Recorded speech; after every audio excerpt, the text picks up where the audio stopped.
Hello, this is Mr. Fredericks. Today is a screencast on the European theater of World War II, right around the time after Pearl Harbor. So let's get to it. So in 1941, Great Britain was standing alone. They stood alone. They were the only country left in Europe. It looked like the Nazis had conquered everybody. So Britain was really suffering. They were just barely hanging on. And Winston Churchill was like, no, we must keep fighting. But the truth was, they didn't have much longer to go. And then December 7th, 1941 happened, the attack on Pearl Harbor. And Winston Churchill actually said that was one of the greatest days of his lives because he knew that the United States finally was going to enter the war and that would save his country. His first good night of sleep, I think he said. Now, the United States did join the country after that vicious attack, and we were going to try to rescue the world from the Axis powers. Now, that's going to be an uphill battle. The Axis powers are really, really powerful. And again, Britain stood alone, and now we were in. Come 1942, the U.S. takes its first major action, and that was the expansion of Lend-Lease.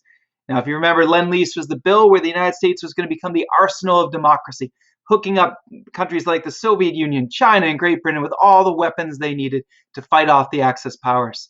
So the US is going to continue doing that for the Soviet Union. We gave them 400,000 jeeps, 7,000 tanks, 11,000 planes, all so much food.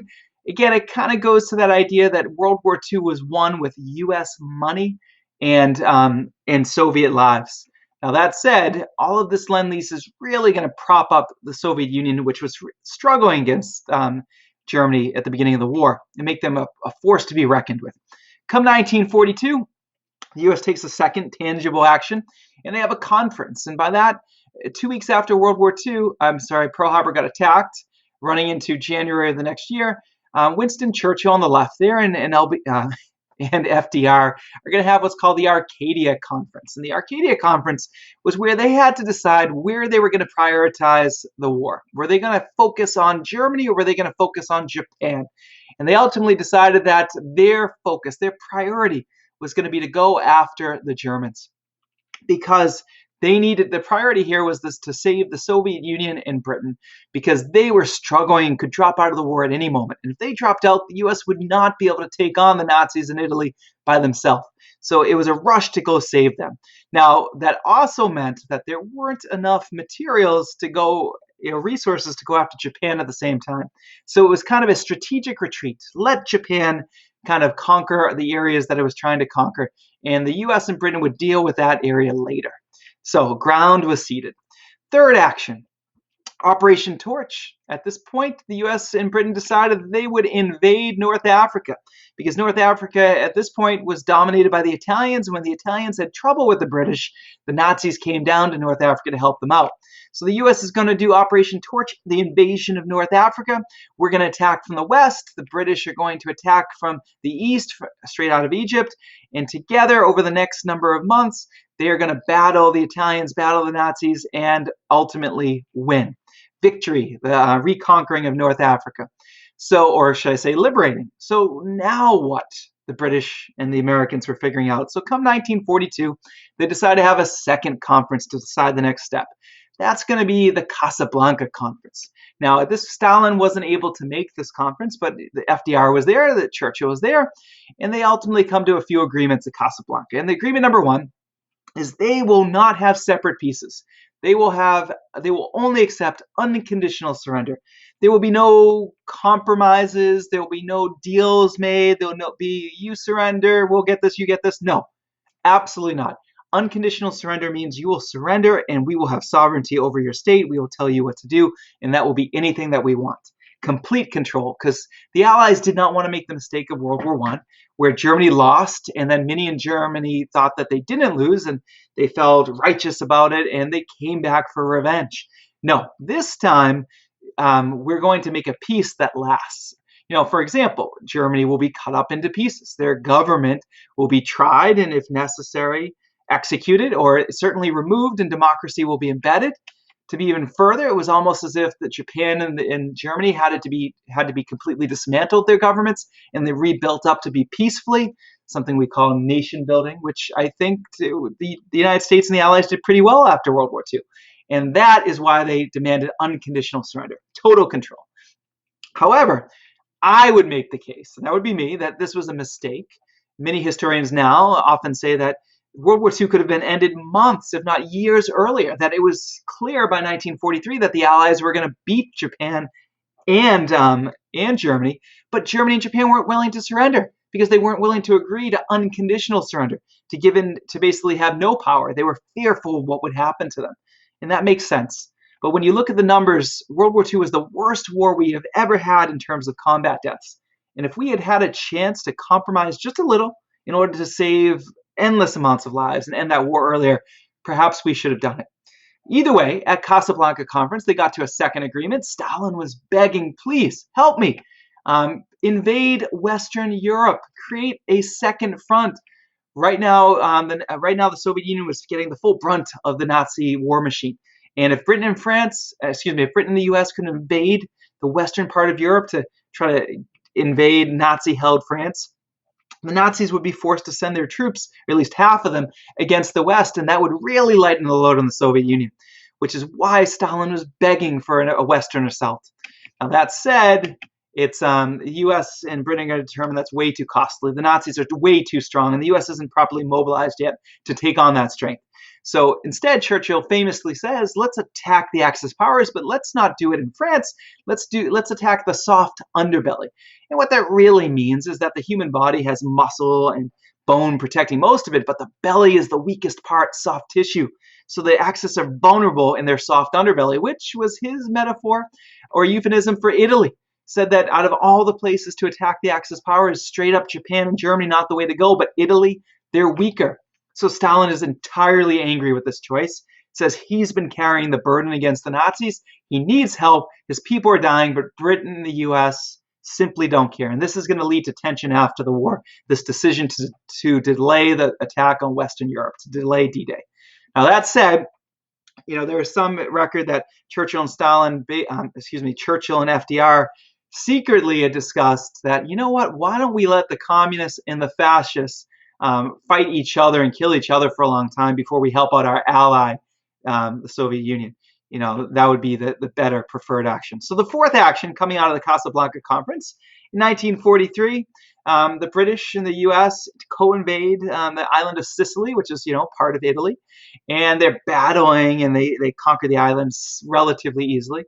And as of 1943, July 25th, at this point, Italy's panicking. They're like, we're about to get invaded. We're going to lose. And the king, a bunch of people start rebelling in their kind of equivalent of what the parliament was. And the king takes back control of the power. And the prime minister, Mussolini, El Duce himself, gets arrested and removed from power. He gets thrown in prison. On September 8th, 1943, Italy, under the king, announces that they are no longer allied with Germany and that they are now at peace. And they're at peace with the Allies. Now, the Germany can't have its southern flank become exposed by Italy no longer being its ally, so it invades Italy to take on the war that Italy had been fighting. So now Italy declares war on Germany. So now they've been on both sides in such a short time. October 13th, Germany sends a bunch of hang gliders to save Mussolini and break him out of prison. Here that is. Here's Mussolini walking out of prison. And the Nazis install him as the leader of Italy. Of course, they only had control at that point of northern Italy. So he's really only the leader of northern Italy for the rest of the war. Now, fifth action at this point, right up in the middle, is the U.S. and British formally invade from Sicily into Italy. And now they start battling there. Now, the goal here is to invade north until they get to Germany, and that's how they're going to penetrate the Nazi Empire. But over the next 2 years, they realize, FDR and Churchill, that this was not the way to go. The fighting in Italy was so much harder than anticipated. The invasion basically gets stopped. Now, in large part because the Germans now have troops there. That was unexpected. And the Germans are going to mount a vicious defense. But also the mountains of Italy made it very less hospitable for an invasion because the Germans already held the high ground of the mountains, and it's difficult to send troops and machinery and war goods over mountains, and it's easy to defend them. So really, for the rest of the war, Italy turns out not to be the right place for this invasion of Europe. So now what? Well, like anything else, since you can't invade north to get to Germany, it's time to think of a new way. And FDR and Churchill say, let's meet in another conference. Let's talk it out. Conference number 3 would be in Iran, because that's closer to the Soviet Union, in the capital of Iran, Tehran. They're going to have their third conference, and now this time Stalin's going to join them. Now they're going to be called the Big Three because this is going to be like the biggest meeting of powerful people ever. Stalin, FDR, and Churchill. So the Big Three are there, and Stalin's still angry. He's like, I'm the one that's been carrying this alliance. I've been taking on the Nazis, and I've been dying crazily. So at this point, Stalin's saying, well, you have to invade Western Europe as soon as possible. And it has to happen now or I'm toast. So Britain and the US think about this. They don't want to do it because obviously they would lose a massive number of lives attacking the Nazis where they're strongest. But Britain and the US start thinking about it and they realize they do have a problem. The Soviet Union at this point, halfway through the war, has lost 10 million people. That is a massive, unheard of amount of people that have been killed by the Nazis. So the British and the US realized the Soviet Union, just like World War I, might actually drop out of the war. And if that happens, if the Soviet Union quits, suddenly there's no longer going to be a permanent two-front war, that when the British and the US attack in Western Europe, they won't have the help of the Soviet Union. That basically means all of the Nazi troops that are fighting the Soviet Union, and that was most of them, will be sent to the West to fight the US and the British. And that's not a situation that the US and British can win. What the US and British want is for Germany to be kept, their forces to be kept relatively weak in both the West and the East by being divided. And they can't have the Soviet Union drop out and then Germany get bigger and stronger again. So we got to act quickly was the idea. So Britain and the US reluctantly say, we will save the Soviet Union. It's finally time for us to invade Western Europe. So that's what they agree to. At the Tehran conference, they say, all right, we will attack Western Europe. We will establish that two-front war. And they make up that promise. And they promise to do it within 6 months. They also agree to name a general that will lead this attack. They pick Eisenhower, an American.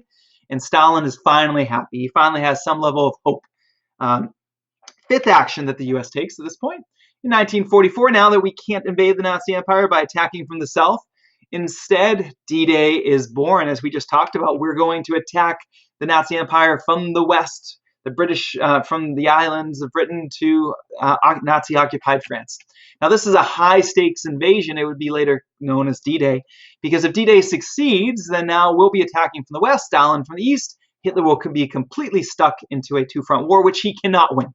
And if D-Day fails, though, this took so long to plan, 6 to 8 months, there is no way that we would easily, if we invade on D-Day and we lose that battle and get pushed out to the sea, there is no way that the US and the British can launch another attack anytime soon.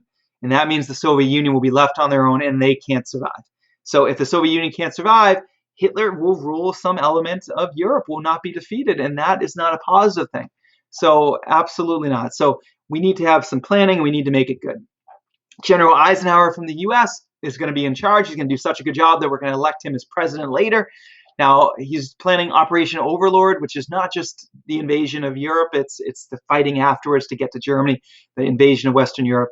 And we do have an advantage. Eisenhower had an advantage. He got to pick where and when D-Day would occur.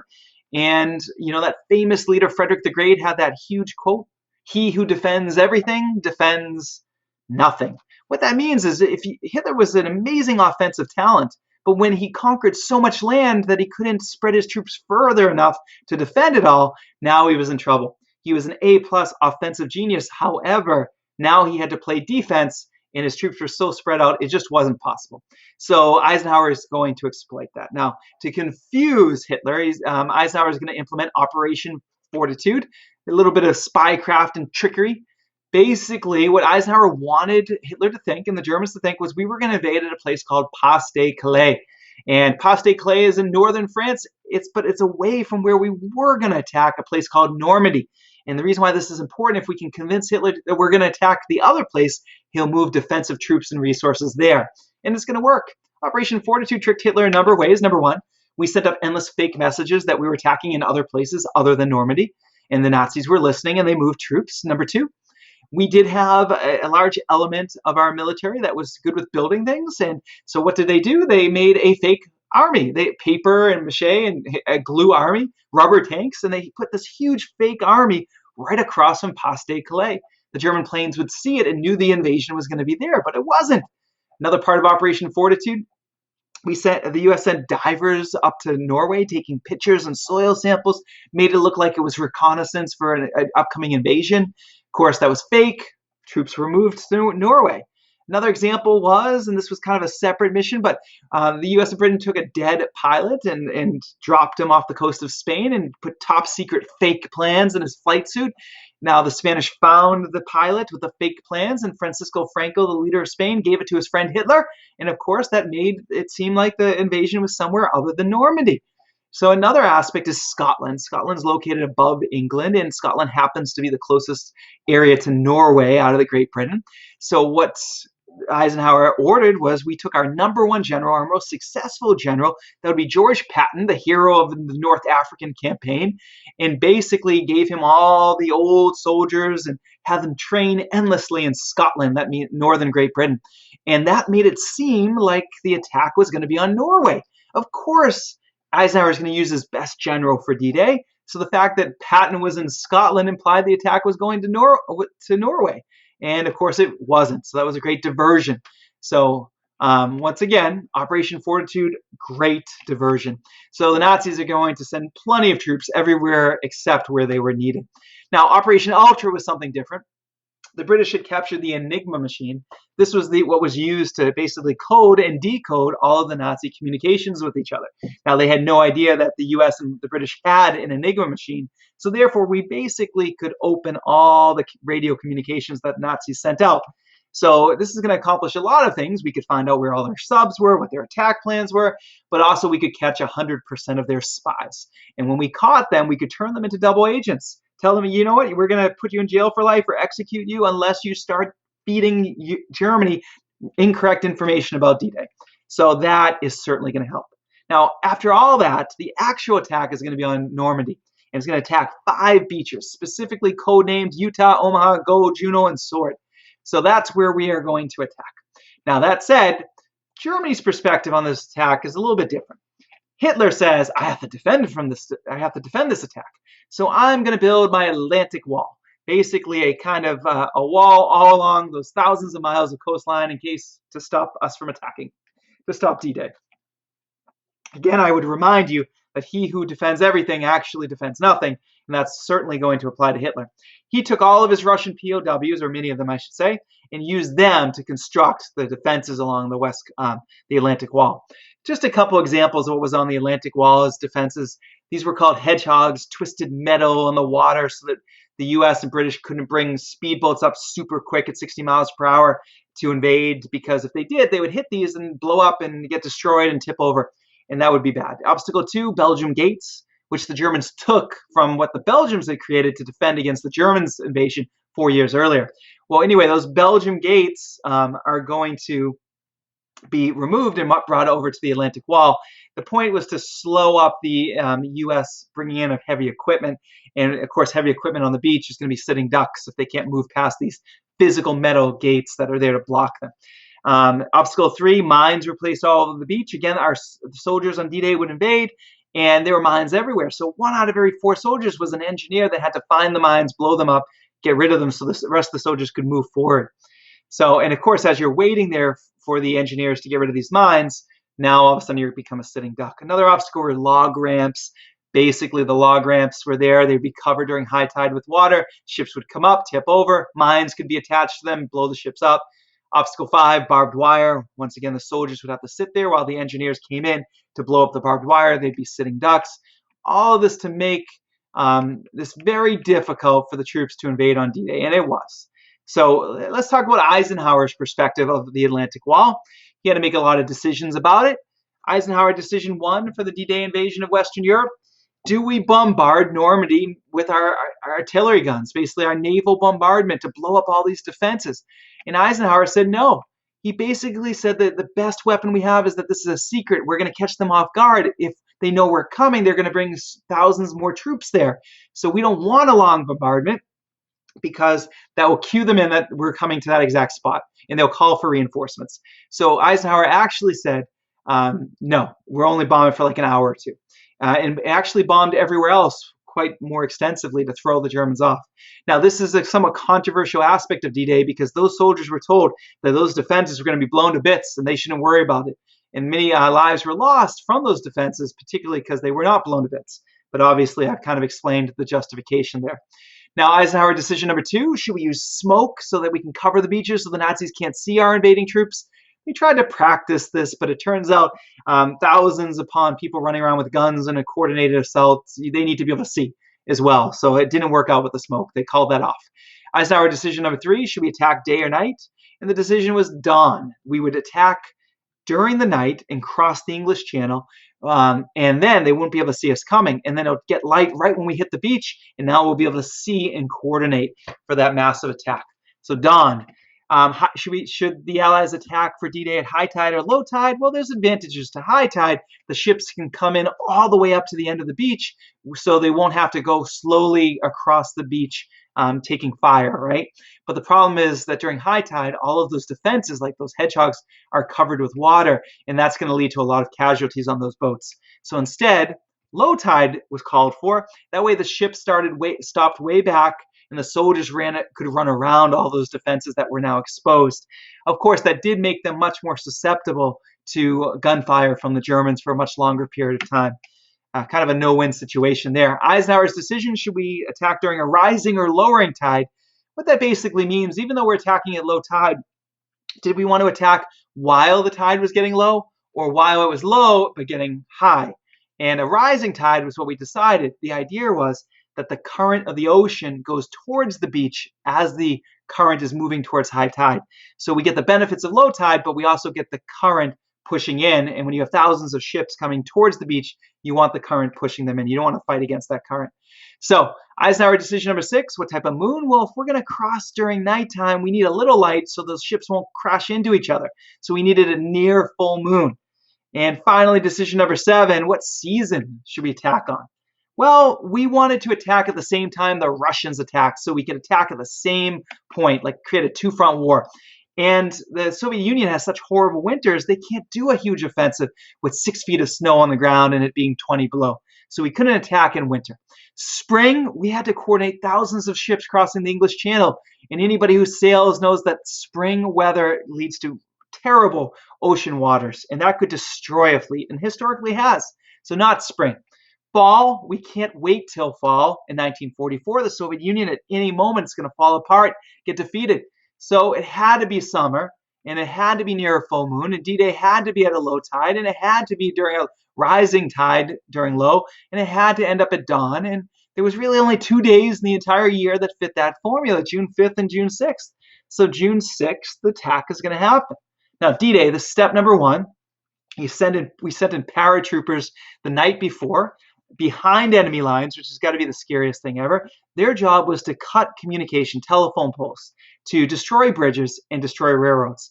The idea was that once the attack happened, we wanted chaos. We wanted the Nazis to call and say, we need troops to come here. This is where the attack is. But if the communication lines are down, they wouldn't be able to call for new troops. And even if they could, the railroads would be destroyed, and the roads would be destroyed, the bridges would be destroyed, so the troops couldn't reinforce the Nazi troops, and that was the key. Step 2, send in the troops, 160,000 on day 1 alone, and they're going to hit those 5 beaches, and there's your invading force, and of course these are the pictures for D-Day, one of the bloodiest days in the history of the United States, so really warfare itself. So over 6,000 American soldiers were killed. But they did succeed. They took all 5 beaches. They established a beachhead, which is an area of land that is now safe and secure, so you can now bring the army in to carry on the war. Now, in order to bring massive heavy equipment in, you have to do a lot of things. You basically have to create an artificial harbor. And so they brought in a bunch of ships and sunk them. They were called corncobs, creating a wall of ships which was supposed to block the heavy waters of the English Channel. And then they dropped a bunch of these concrete slabs known as phoenixes, and they created a wall that was much thicker at the time of the battle. And it was supposed to break up the rough sea waters. As you can see, these gooseberries or artificial harbors existed. And if you look on the bottom part of the slide, you can see the rough waters being held back, and everything in that artificial harbor is smooth. That smoothness is going to allow heavy equipment to be offloaded and allow the army to come in to finish the war. So it's still, these huge ships carrying huge equipment can't go all the way into the beach. It's too shallow. So they had to build these roads out in these calm waters in the Gooseberry, and they were called whale roadways, and that's going to allow huge ships to offload heavy equipment. And there you can see it right there as they're setting it up. I think this is the day after D-Day +1. And now they're off to liberate Europe. France first and then on to Germany. It's going to take about a year for these troops to come to Germany, and it's going to be a two-front war with the Russians attacking from the east and the British, Canadians, Americans from the west, along with some other allies. Now, the series Band of Brothers from HBO could not capture this part of the war better. It's an amazing series. So we're not going to focus on it in this presentation, but that we are going to take about just a little under a year to drive forward and get to the surrender of Germany, but we're not there yet. Come 1945, we're so close to the finish line. We're invading Germany. They're getting close to surrender, and we decide to meet to handle a few things. Conference number 4. And the conference number 4 is in Yalta because the health of Stalin is not too good, and he couldn't really travel. So FDR and Churchill are going to travel to the Soviet Union right above the Mediterranean, and the big three are going to meet one last time, and they're going to make some agreements. Germany is about to surrender, so it's just a matter of time. So they make some post-war agreements. When Germany surrenders, they're going to cut Germany into originally 3 pieces, but then 4, so that the British, the Soviet Union, the US, and the French are all going to get a piece, and they're going to occupy it. Agreement number 2, FDR is desperate. He knows that Japan is unwilling to surrender, even though they've been truly beaten for over a year. And he knows that means that the US, to end the war, is going to have to invade, and that's maybe 250,000 to 500,000 American lives lost. Unacceptable. So FDR is desperate. And he says, Soviet Union, we've beaten Germany together. Can you also, after Germany's defeated, join the war with Japan, please? And the Soviet Union did have a peace agreement with Japan, but is willing to break it and says, 3 months after Germany gives up, I will invade Japan and help you out. And this is huge for the United States, that 3-month promise. Now, but in return, Stalin says, I need control of Eastern Europe.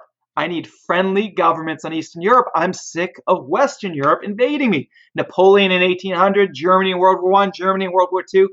I need to build up the militaries of Eastern Europe, ensure that they're friendly governments, and ensure that if any war happens, it's going to be in Eastern Europe as they fight to defend the Soviet Union, rather than getting all the way in to kill millions of the Soviet people. So the problem is FDR is going to say yes, because he desperately needed Soviet commitment to help with Japan.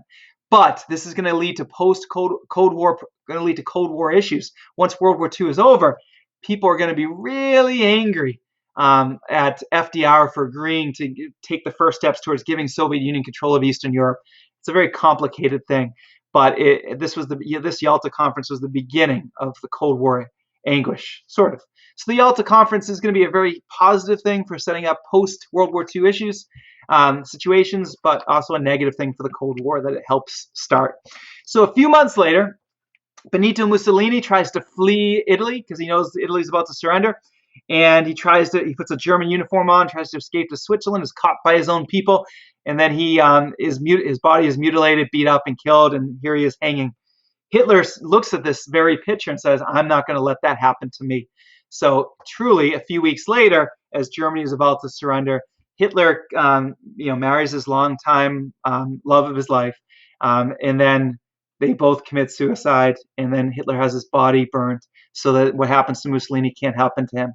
On May 8th, Germany surrenders, and at this point, it's declared VE Day, Victory in Europe. Victory in Europe. So now we could celebrate, but there's still one power out there, and that would be Japan. They have not given up. So we've talked about Arcadia, Casablanca, Tehran, Yalta, but now the Potsdam Conference, where the big three get together again, except now FDR has also died, and Truman, as vice president, took over, and Winston Churchill lost his election, so we have a guy named Attlee taking over. And they meet in Potsdam, which is near Berlin, and Truman ultimately comes out of that conference making a declaration later known as the Potsdam Declaration. And what it says is, Japan, if you don't surrender right now, you will face prompt and utter destruction. It's a little bit of a euphemism for the atomic bomb. So does Japan surrender? And the short-term answer is no, but it would come eventually. So that is our screencast on the war in Europe after 1941. So look for your assignment in Google Classroom.